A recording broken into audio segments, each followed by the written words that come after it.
And we are on screen, Hollywood style. Good morning, ladies and gentlemen. Welcome to another discovery, and I'm speaking to those who are here in the sanctuary at the Temple of Light Center for Spiritual Living, and also those who are joining us online for the discovery session, which is about definitions primarily, and about the situations in which we find ourselves where we use the particular words that have been defined and discussed. The general theme that I was given this morning by the church was compassion. And we're looking at varieties of things that are akin to compassion, like compassion, but not exactly compassion. Now, all things begin here at the Temple of Light with prayer. So I'd like you all to join me in this affirmative prayer of gratitude. God is all there is. There is nothing but God. This is the truth that we live by. This is the truth that we act upon. This is the truth that we believe in our hearts, we think and speak about and act on. God is all there is, which means that we are a part of God. And we share in God's qualities, the qualities and the gifts of God which pour into our lives, like the gifts of peace and joy, the gift of abundance, the gift of knowledge and understanding, and especially the gift of love. And these gifts we share with one another as we talk about our business individually, our church's business, and we talk about God's business, the business of the world. Specifically this morning, we're talking about compassion and words which are akin to compassion. And as we discuss, we know that we are guided by the light and the wisdom and the knowledge and understanding of God. And that this discovery session is already a success in God's mind. I know this, I believe this, and I release my words into the law which makes everything that I say manifest. I give thanks that this is so, and so it is. So it is. As I said earlier, the church, meaning Reverend Anne really, gave me this topic of compassion to discuss in the discovery session. And as I thought about compassion, I thought about some words which are similar, some feelings and sentiments which are similar. And the question that I'm going to ask of you this morning, those online and those in the sanctuary, is what exactly is the difference between compassion and these other 1, 2, 3, 4 words that I will be mentioning? What is the difference between them? And how have you used these different words in your lives and affairs? And the more general one, when is it appropriate to feel compassion for somebody else? And what exactly does it mean to feel compassion? When is compassion not quite compassion, but pity? There is a bit of an overlap in my mind. Perhaps you'd agree with me. I hope you don't, so that we can have a lively discussion. And then there is also a very similar feeling / sentiment, sympathy. So there's compassion, there is pity, there is sympathy. And a word that my students quite often mix up with sympathy, empathy, empathy. And then there's the big four-letter word, love. So, compassion, pity, sympathy, empathy, and love. What is the difference? When have you felt these emotions for another person? Have you ever mixed them up? And my right hand this morning is mentioning, yes. Yes, Jean. Another word I heard there. And kindness. I didn't hear that word, but kindness is one of the words that You are perfectly right. Kindness. Yes, yes, yes. Yes. Huh? Kindness as well, yes. So we're adding this one. Thanks to Jean Barnes. Kindness. It is in the same genre, the same ballpark, the same category. So we have 6 words now to consider. Compassion, pity, sympathy, empathy, love, and kindness. So, who wants to start off with just the dictionary definition of this word, compassion? Anyone want to take a stab at that one? Compassion. What exactly is compassion?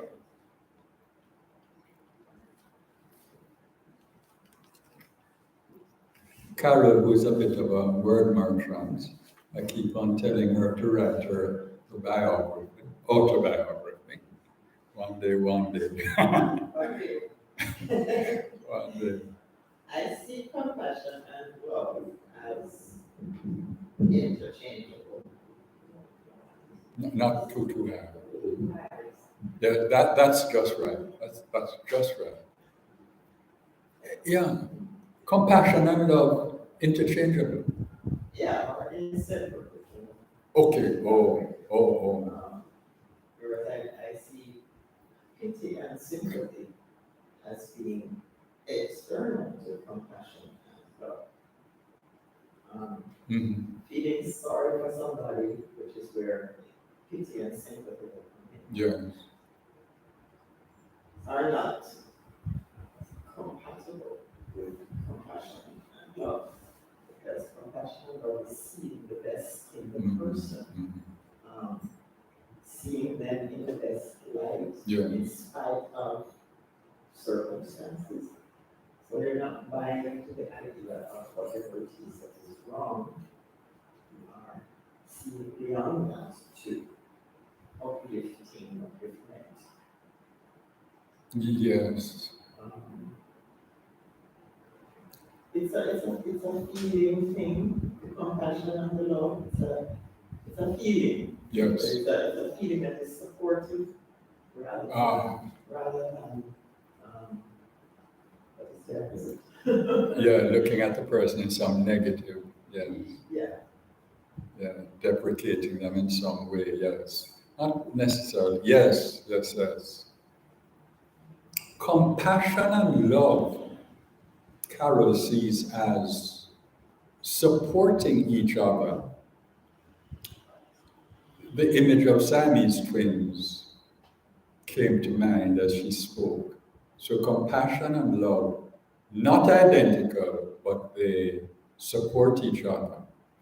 And she spoke about circumstances, and of course, love is quite possible in circumstances which are absolutely 100% happy, 100% positive. But compassion, we tend to feel for somebody else when there is some adverse situation that they are in.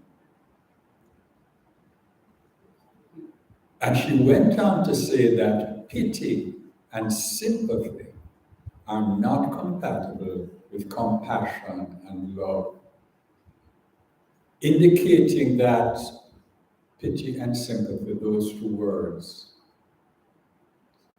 tend to make one look in a negative way, perhaps look down. She didn't say look down, but that was a feeling that I got on the person. And instead of supporting them, lifting them up, one was sort of putting them down in feeling pity and sympathy. Maybe not putting them down, but holding them. Certainly not lifting them up, perhaps holding them, Carol says, in where they are in the adverse circumstance, and not lifting them up the way that compassion and love would lift them. Um, Interesting distinctions between those four words. Thank you so much, Carol. Anybody else wants to? Another word, Merchant. It's interesting because I'm here going through Google, trying to find what Google has to say about compassion. At first, I found sympathetic pity and concern for the sufferings or misfortunes of others. And then something I found very interesting. What does biblical scripture say about compassion? And it quoted Colossians 3, verses 12 to 13. Put on then, as God's chosen ones, holy and beloved, compassionate hearts, kindness, humility, meekness, and patience, bearing with one another. And if one has a complaint against another, forgiving each other, as the Lord has forgiven, so you also must forgive.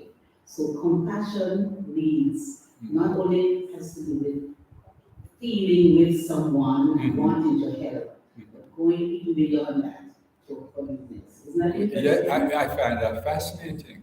I didn't even know the word Bible had the big word compassion there. Okay. And you mentioned love as one of the Yeah. love. And from the King James Version, it says compassion is a translation of racham, R-A-C-H-A-M, to love, pity, be merciful. And it said, so words like pity and mercy and so on come out of it. It's interesting, they talk about familial compassion, and we have for the family member who is suffering, and it talks about familiar compassion. That's compassion for people we have some form of relationship with. Friends, perhaps, yes, as opposed to family. As against familiar. Right. And it has stranger compassion. Compassion for people we do not know. Okay, yes. I remember the phrase kindness of strangers. Yes. There's a novel or a play, Tennessee Williams, which speaks about kindness of strangers. Yes, thank you for the biblical perspective, Lynn. Certainly takes it in a direction that I hadn't thought of going in. But the Bible speaks about forgiveness in the general discussion of compassion, and certainly love. Mercy. Mercy. That was the other one. Yes, mercy. So does God have compassion on us as opposed to love for us? Yeah. Going back to the word, I know we were speaking another words and we actually don't know what they mean. That's what we're working on. So, just like you, I decided to consult Google. The authority nowadays. Yes. So, the root word meaning of compassion is to suffer. The Latin root for the word compassion is pati, which means to suffer, and the prefix which means with. So compassion is when I have so much empathy for you that I can feel your pain and your suffering, right? It also says compassion originating from compati, literally means to suffer with. The connection of suffering with another person brings compassion beyond sympathy into the realm of empathy. So it seems as if Repeat that last sentence again for me. yes, the connection of suffering with another person brings compassion beyond sympathy into the realm of empathy. Meaning, when you step in on the pyramid and you're going up, you move from compassion and then you step up to empathy. Yes. So we're going to find which word you step up to again. Correct. Before you reach the love, I think love would be at the beginning. I suspect it's right at the top of the pyramid. Right, again. Wow. God bless Google. Yes. God bless Google. God give us Google, yes. First time we used to have to go to dictionaries like the Oxford English Dictionary and Webster's Dictionary and go through many, many pages. God bless us to have Google. That's because right. your mind can't come up with as many calculations As a computer, that's right. Working at the speed of light, yes. Electricity just buzzing around, searching all the dictionaries and getting all the meanings. Yes. Thank you. So we're climbing up a pyramid. And at the bottom of the pyramid, I suspect might be this four-letter word. Pity, yes. Please go ahead. I am not going to get into that dialogue, but I just want to tell you what my opinion is about compassion. And I also want to tell you about my attitudes. Sometimes when I want to get into the metaphysical, deep into something, I do not like to look into the dictionary. Because, I mean, everybody has better. Because the dictionary, I look in the dictionary, I love the dictionary and all of that. But there's sometimes when I'm researching certain things, I do not like to be influenced by how the dictionary thinks about certain things. Yes. And so on, because the collective wisdom of persons of the past. But I feel that I should add to what the collective and so on, and I just extract from what has been handed down. I think I should add to what has been handed down. I think that compassion. Courtney, just pause a little bit for me. You use that interesting phrase. Wait a little. Okay. Okay. Yes. Yes. The wisdom of the past, the influence of the past you were intimating is what we find in the dictionary. And the word, of course, past struck me because you are perfectly right. Some dictionaries are 100 years old and more. And the dictionary collects meanings that people have been using for some time. And every dictionary is a little bit out of date. Every dictionary. And perhaps the colloquial use of whatever term it is, the vernacular of the day, is really what we should be using and not the dictionary's definition, which, as you say, looks back to the past. Thank you for that, Courtney. Continue. Okay. Keep talking.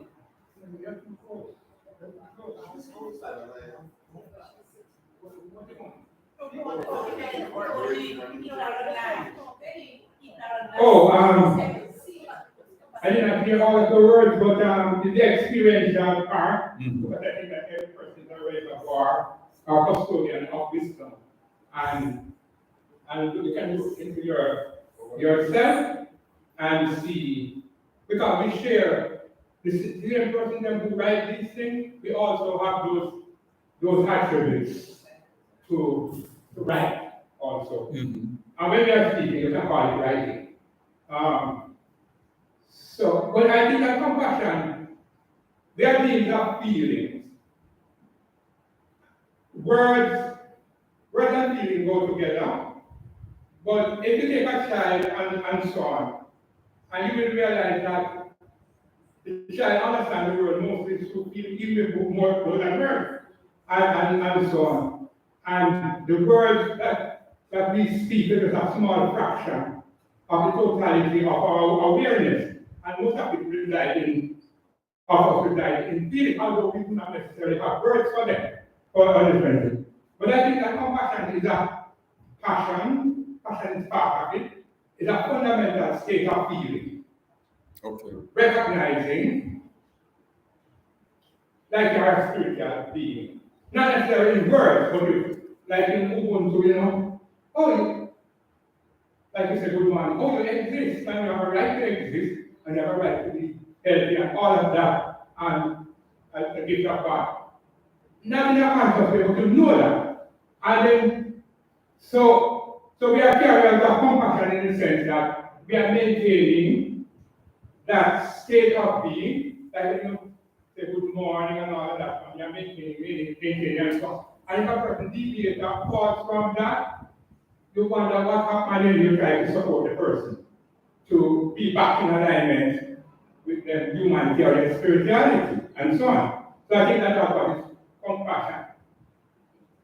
When a person is in adverse situation, though, and we express that, we think that is compassion. Of course it's compassion, but we have always had compassion, the spirit of compassion with us, it seems to be emphasized in our mind that it's compassion about the person in some adversity and all of that.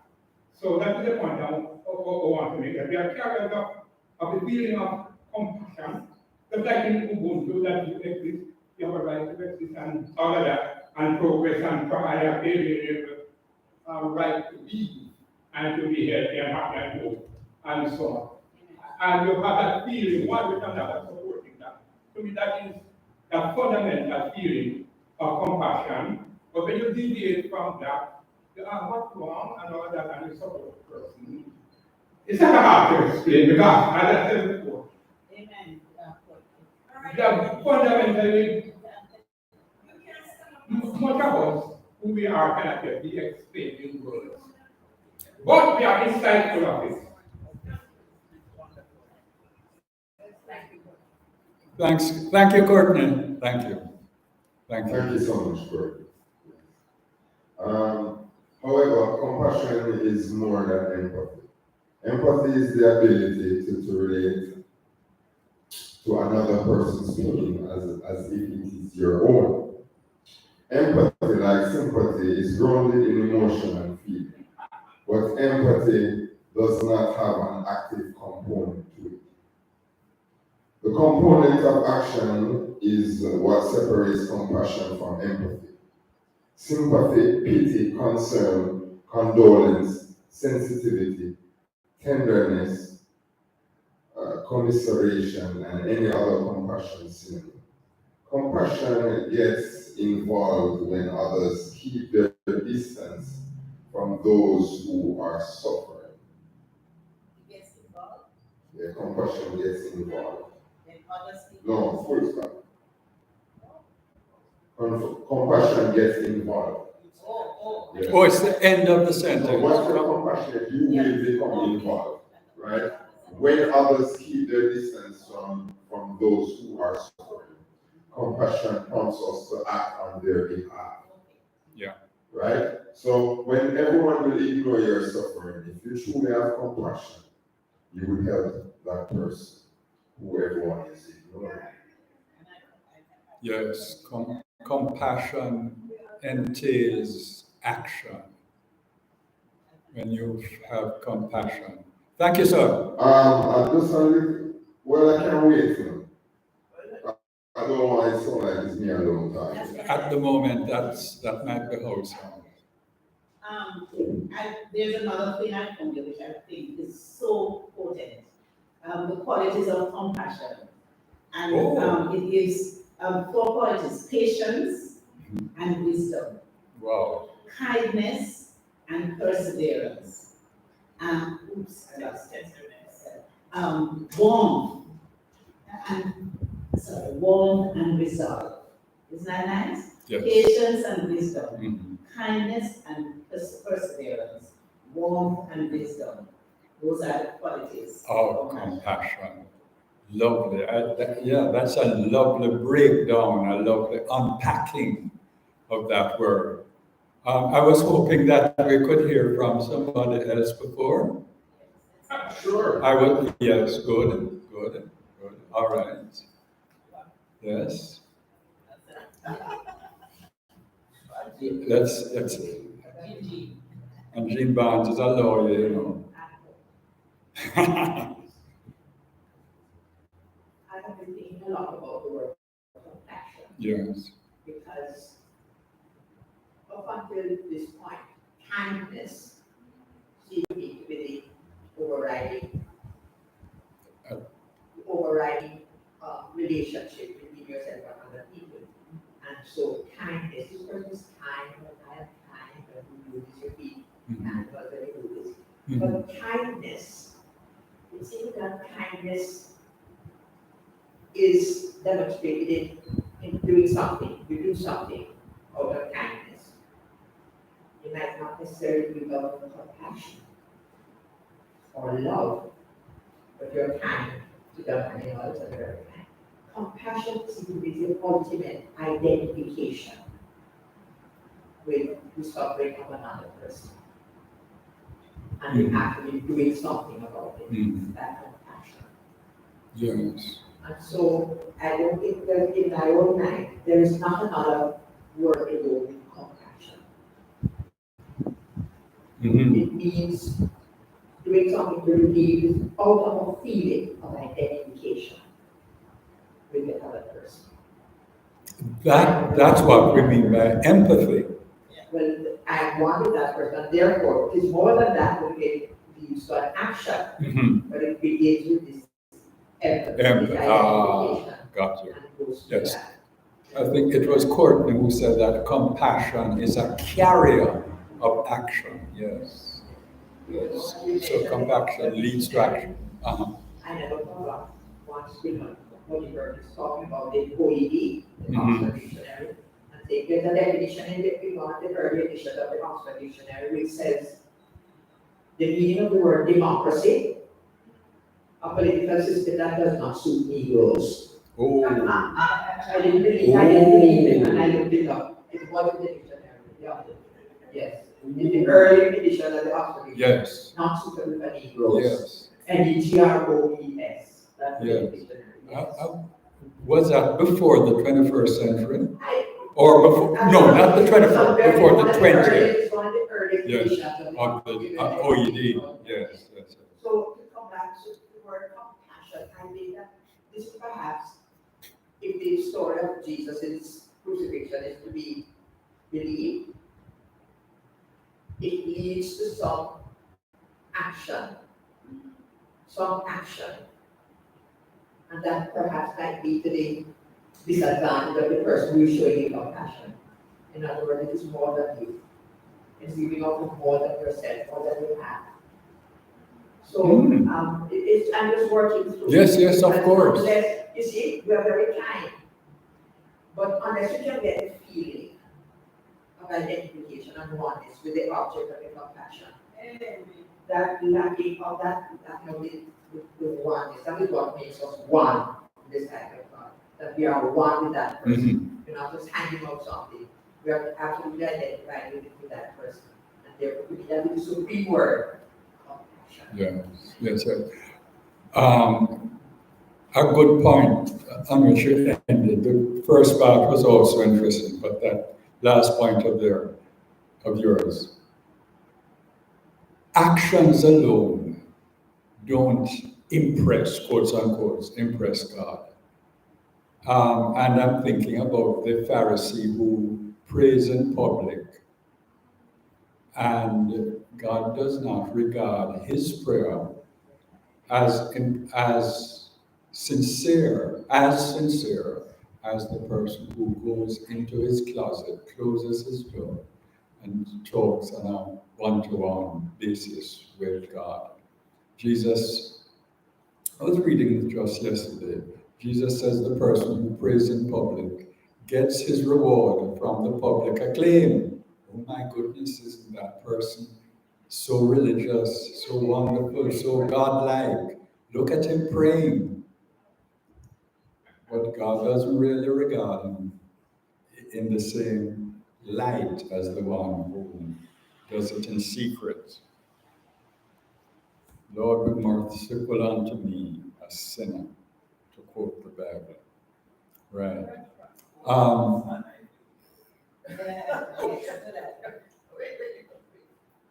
yeah, of course.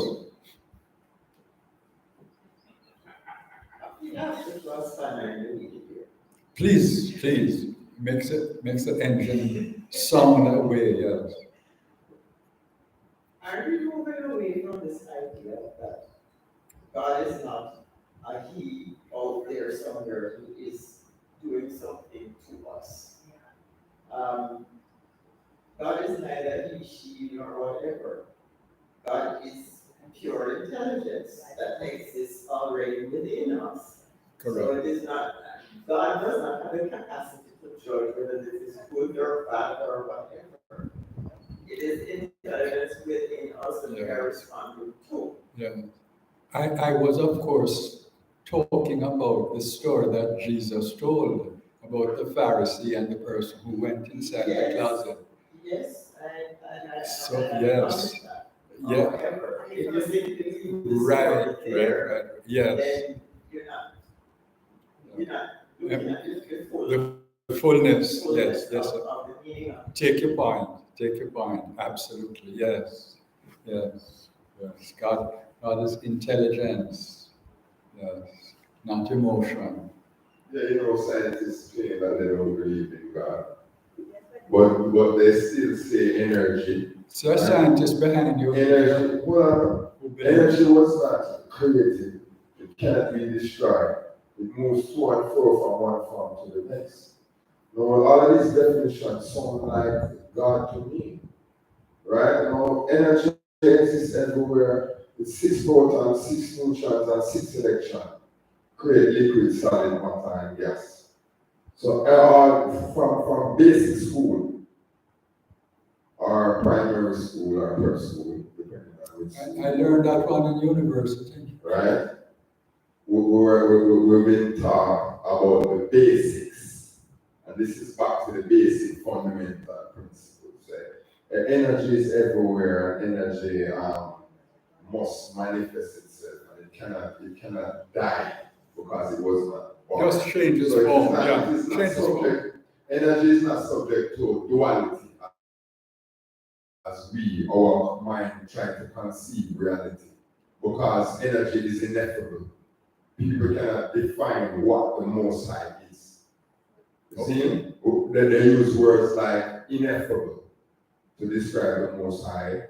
We use words like omniscient, omnipresent, omnipotent. See? So when we're looking at the magnitude of energy and how once you tune your frequency to any vibration, you will automatically attract that once you have the feeling to go with that task. See? But biblically, now we're looking at the biblical. The biblical, I would say.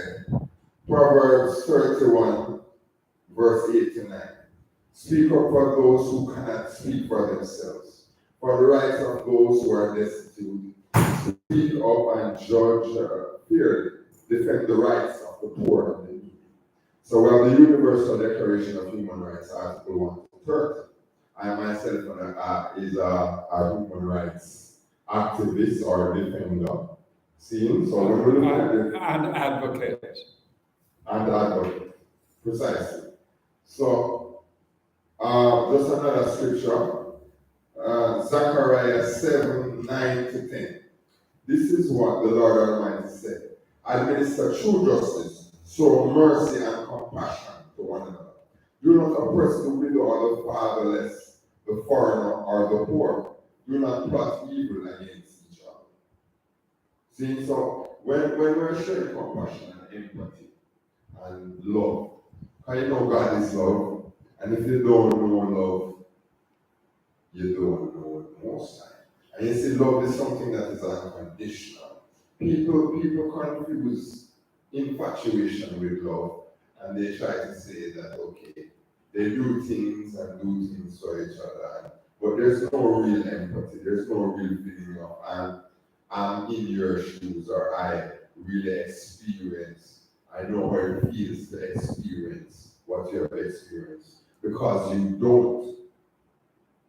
don't know what the people feel. So you will never understand, because you have not experienced that type of suffering, quote unquote. I know you don't know, we don't want to be the victim in any situation. Right? Because once you're looking at yourself as a victim, you're powerless to change your situation. Now, in my life, I've been through a lot. In fact, people hear my life and they say it's so sad. But to me, it's just such an exciting life. Right? Because most people do what they're told. And it has made you what you are.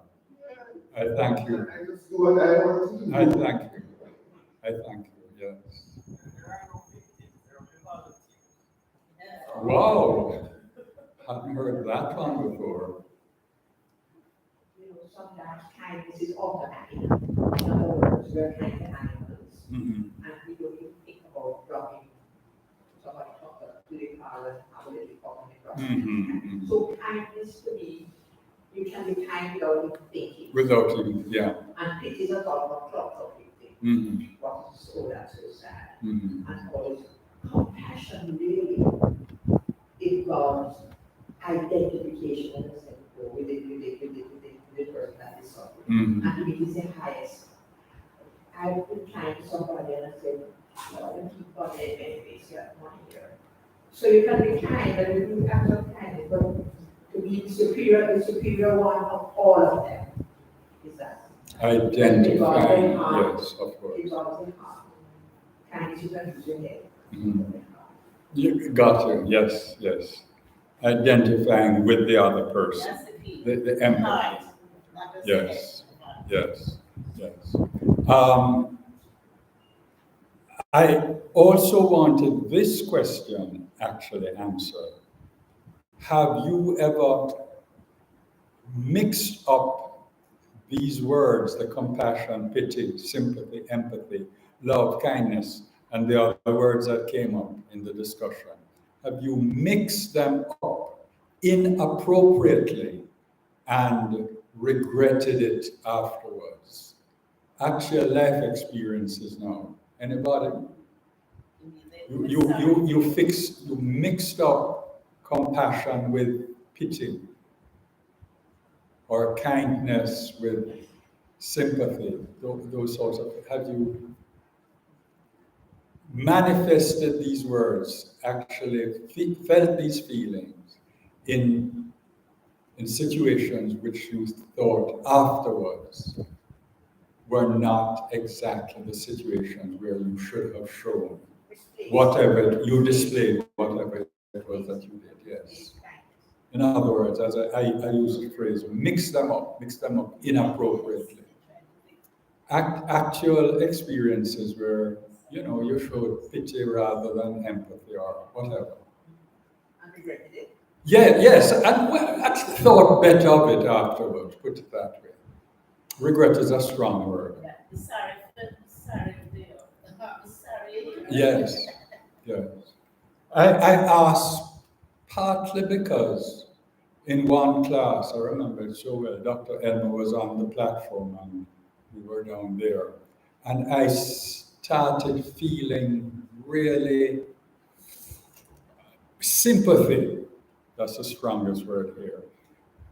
Sympathy for the poor people in the ghetto and all their suffering.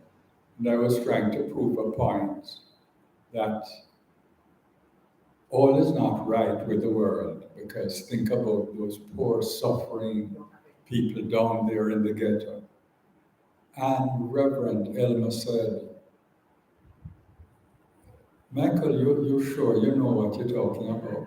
Are you absolutely sure that those people that you're thinking about are thinking about themselves in that light?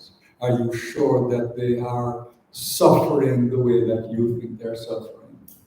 Are you sure that they want to get out of where they're living, the inner city, and go into Beverly Hills or Norfolk or Cherry Gardens? Are you sure about that? And I had to admit, no, Reverend, I'm not sure. I really have never lived in the ghetto myself. I'm just talking about things I've read and heard. Exactly. Yeah, if it was me, yes, I might have felt that way, but I don't know as a matter of fact that the way that I think they're feeling is indeed the way they're feeling. And when I said that, she said, a lot of them are happier and more comfortable with their lives than people who live elsewhere. Careful how you sort of feel sorry for people. Exactly. And afterwards, as I learned more about the teaching, I determined, I'm not going to feel sorry for anybody anymore because we're all of one man. And when I feel sorry for somebody, I am, in a sense, putting them down, or at least holding them down, to use Carol's word, holding them where they are instead of lifting them up. So we try to see them in a positive light, in a God light, and know that they are perfect where they are, even though appearances might suggest otherwise. And appearances are appearances are coming from your perspective. Exactly. Appearances come from your symptoms. Absolutely. I really do take objection. Absolutely. Government, for one, continually speaks about these poor innocent people or these poor people in the country. I have never seen a poor country person. Okay, they are the most generous. Yes. They don't know themselves as poor. They don't know quite. You know, when you go to the country, Yeah. they simply. Yeah. Yeah. I remember when I used to go out with my dad and he traveled all over the country with his job. And everywhere we went, my dad is the kind of person who knew everybody by name. And they knew me by name, right? So we drive around the island. Yeah. His job is to take. Oh, yes, I got you. And you're driving by there, oh, hi, my son, he would know everybody by name. You see, when they're coming back to town, the car cannot hold. Oh, wow. Cannot hold what they have given. Right? Out of these quotes unquote poor people, yes. Poor country people. Yes. And that was a lesson for me. I mean, my parents never did buy into the idea of, poor means lack of funds or lack of whatever. Yeah. And rich meaning have plenty of money. Yeah. Not that not having plenty of money. But being poor is more about how you see.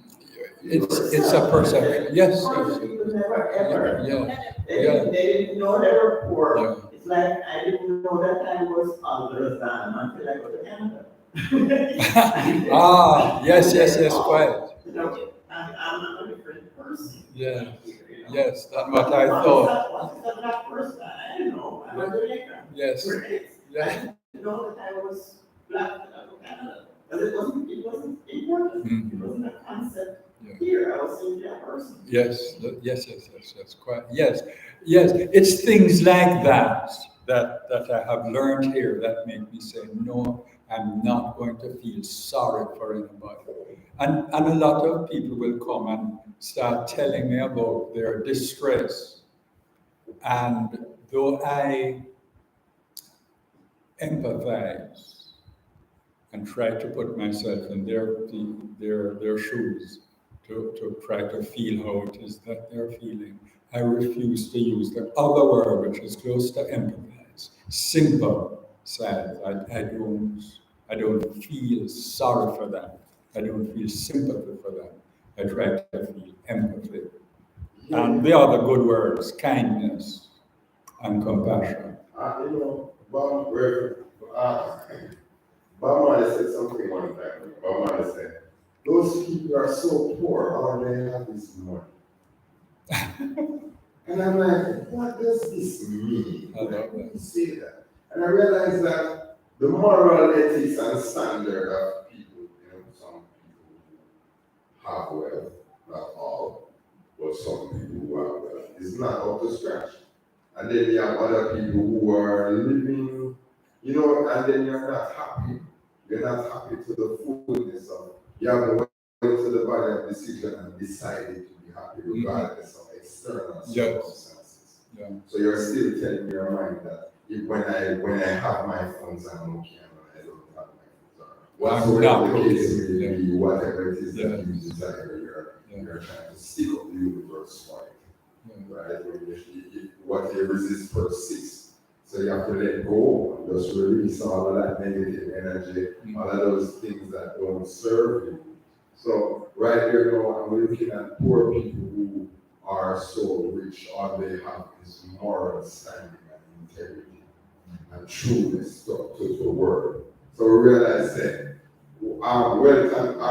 no one is responsible for your fortune or misfortune but you. So there's no reason for me to feel sorry for quote unquote poor people or suffering people, right? Because if you don't overcome desire, you will suffer.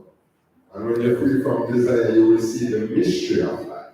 I thank you for that. You use a phrase there which I really love. Those poor people who are so rich in happiness and morals, etc., and those rich people who are so poor.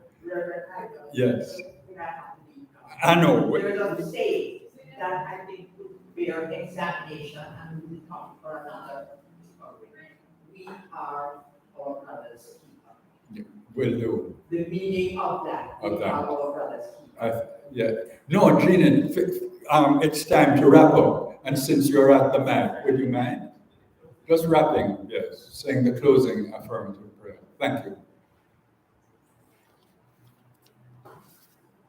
Right, we're accepting all oneness with that infinite intelligence, that creative power, that allness, omniscient, omnipotent, omnipresent, everywhere equally present, the energy of the referral made, God, the living spirit of man.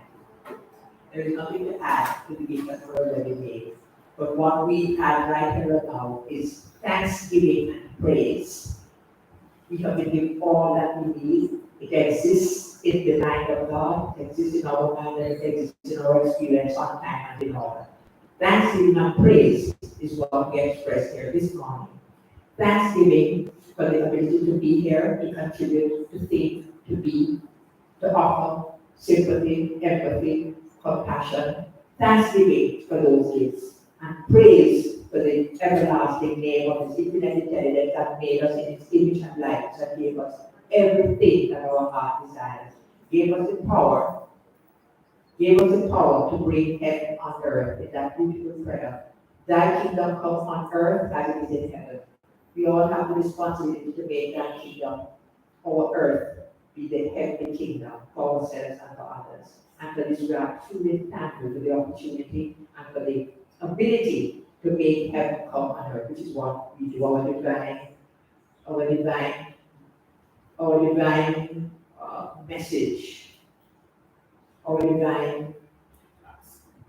That's what we are here for, to make heaven on earth for ourselves and others. And for this, we are truly thankful. We go from here, we thank you for our safety, for our security, for our living, for our liberty, for all that we have. But it's all thanks to God and praise to the name of His living Spirit and life.